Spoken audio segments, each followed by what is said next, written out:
Why are Indian men ending up on the front lines of Russia's war in Ukraine? And why is India suddenly warning, don't take the offer, it could cost your life? India's Ministry of External Affairs have issued a rare and urgent warning telling citizens to stay away from recruitment offers to join the Russian army. Because these offers, as the government calls them, are fraught with danger to life. At least 44 Indians are currently serving in the Russian military. Some have died, others have gone missing. So, what's actually going on here? Why are Indians ending up in foreign wars thousands of kilometers away? And what's India doing to bring them back? Let's break it down. Hello viewers, I'm Kavya Khandelwal and you are watching The Edge. It all started quietly last year. Amid the ongoing Russia-Ukraine war, videos began surfacing of young Indian men from Punjab, Gujarat and even Telangana wearing Russian army uniforms. Some of them had gone to Russia on student or business visas, but soon they found themselves in uniform, being trained and in some cases sent to the front lines. According to official figures, over 150 Indians have joined the Russian military since late 2023. Of them, 12 have died in combat, 96 have been discharged and 16 remain missing. And now, the Indian government confirms that 44 are still serving in Russian army. And now, the Indian government confirms that 44 are still serving in the Russian army. But here's the question, how did they even get there?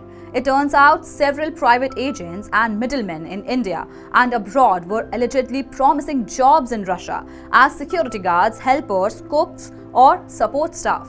Once these men landed in Russia, their passports were taken away and they were told they would be serving the Russian military instead. Some were allegedly pressured, others signed contracts they couldn't read, all while hoping they would make money for their families back at home. It's a story that sounds like something out of a thriller, except it's real and deadly. At the latest MEA briefing, spokesperson Randhir Jaiswal made it clear. We once again take this opportunity to convey to all that one should stay away from offers being made to serve in the Russian army because it is an offer fraught with danger to life. In other words, this is not just illegal recruitment, it's life-threatening. India has now formally raised the issue with Russian authorities, asking them to release all Indian nationals who have been recruited, whether voluntarily or under pressure.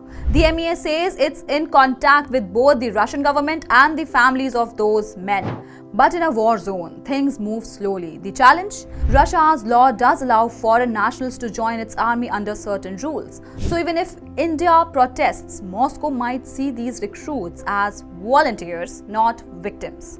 The situation gets even murkier when you hear from the families. In March this year, video went viral of Indian men trapped in the Russian army begging for help. They said they were sent to frontline positions in Ukraine with little training, low language support and constant shelling. One man said, "We were told we would work as helpers, but they have given us guns."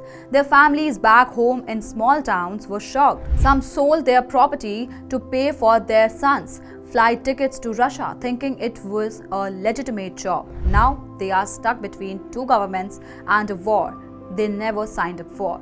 And India isn't the only country facing this. Reports suggest that Nepal, Sri Lanka and several African nations have citizens who were also recruited into the Russian army, often through the same network of job agents. But India's concern is bigger. Not only are lives at stake, but also its diplomatic balance, maintaining ties with Russia while protecting its citizens from being pulled into a foreign war. It's a fine line and a dangerous zone. Here's the twist. Some reports claim that these recruitment offers are still circulating online. On Telegram and shady job portals, ads still pop up saying earn $2,000 a month, work in Russia's security forces. And despite India's repeated warnings, more young men continue to fall for it, driven by unemployment, desperation or just misinformation. It's heartbreaking because they are not going to war, they are going to work. but end up fighting battles that aren't theirs to fight. India's message couldn't be clearer. Don't take the offer. No job, no salary, no promises worth risking your life in a foreign war. The MEA is now working with Russian authorities to get the remaining Indians released, especially those working in support roles like cooks or drivers. But for now, the warning stands. If you are being offered military jobs or security work in Russia, it's not an opportunity, it's a trap. What are your thoughts on this? Tell me in the comments, and don't forget to like, share, subscribe and follow The Edge.